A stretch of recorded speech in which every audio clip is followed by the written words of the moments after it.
Hey team, happy Monday. Hope you're all having a great day.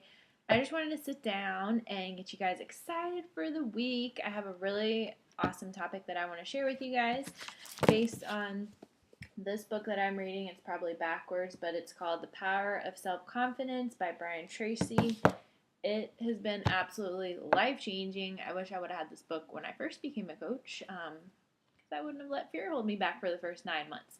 So anyway, that's what I was thinking about. I know that so many of us let fear hold us back from doing things in this business. And I know that being in this business can be scary because it's different than something you're used to. And as human beings, we naturally are afraid of failing.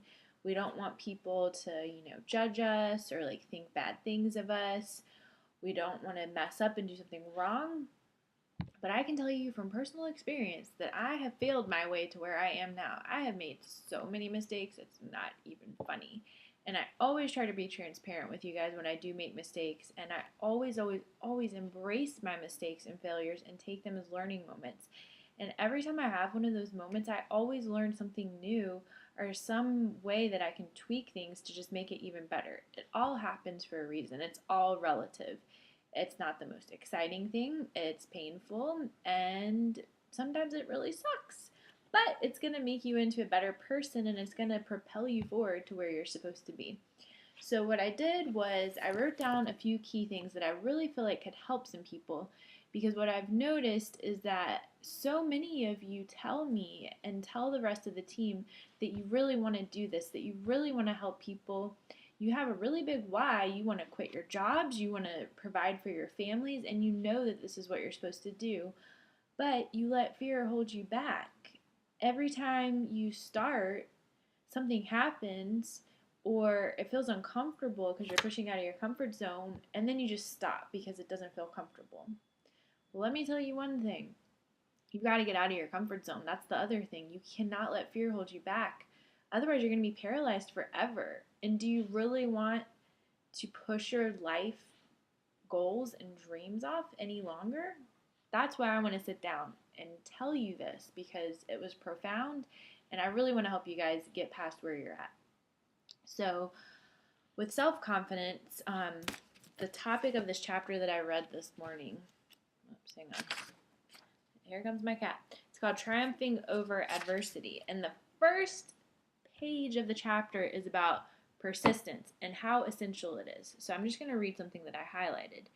It says, when defeat overtakes a man, the easiest and most logical thing to do is quit. That is exactly what the majority of men do. In reality, your persistence is your measure of your belief in yourself and your ability to succeed. So if you don't believe in yourself, then it's going to be hard for you to be persistent. But if you just keep pushing past your comfort zone and being persistent, you're going to reach your goals and it's not going to feel weird or awkward or uncomfortable anymore. And it's going to become more natural. So, persistence is essential when it comes to developing confidence and overcoming your fears. You just have to keep doing it. It's just like when you rode a bike when you were a little kid. Was that easy at first? Was that out of your comfort zone? Yeah, but you did it, and it was really cool when you learned how to do it. So, anyway, the one thing, like I said, that this chapter is talking about is how you deal with adversity and failure. Um, the true test, it says, of a man or woman is when you can keep your head keep your head up and continue to function when things seem to be falling down all around you. You guys, I've had an emotional last year. You probably all know things that have happened in my life, and there have been times where I did get down. But no matter what, I keep picking myself up and keep going because I'm not going to let anything stop me.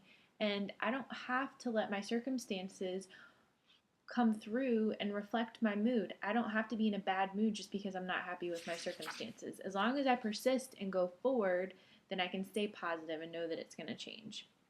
So there's one other thing that I wanted to read based on that. So each time we face one of these external challenges, we have the choice of either responding positively and constructively or letting it overwhelm us. If we choose deliberately to respond in a positive and constructive way to keep our minds calm and cool and deal effectively with the inevitable problem, we will learn and grow and become stronger.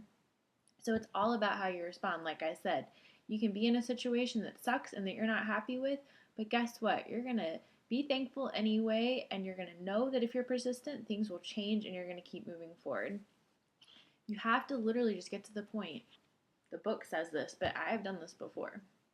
You have to just look at yourself and say, I'll be bigger than you. You can't defeat me. Because we are in our own way. That's what holds us back, is we let the fear inside of us hold ourselves back.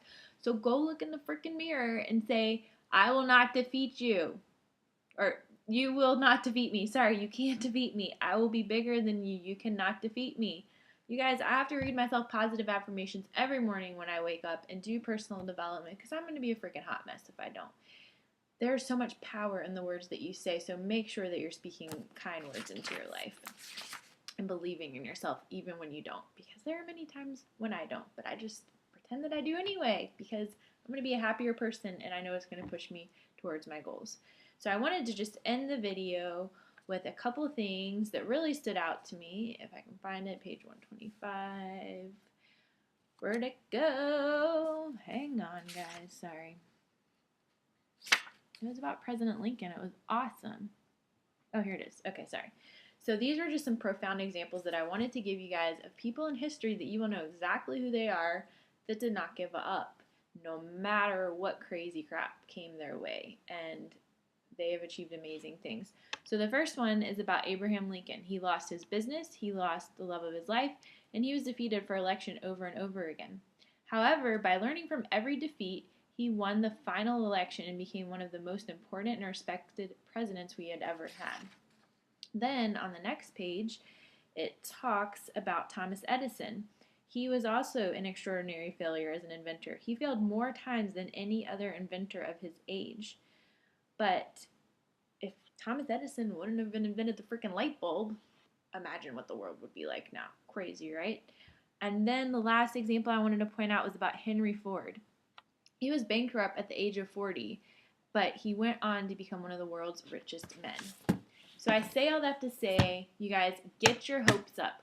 Look at yourself in your mirror today and tell yourself, I have to look at it so I don't read it wrong, I will be bigger than you. You cannot defeat me. Stop letting your fears hold you back because I care about you way too much. And if you really want to change your lives for the better and stop letting fear hold you back, then you've got to persist and move forward. And we will do it together. We will wrap our arms around each other and do it together. So I really hope this helps you guys. Never give up. Your life is too important and I care about you way too much to let you give up. So I hope you guys have a great week and I'll talk to you soon. Thanks.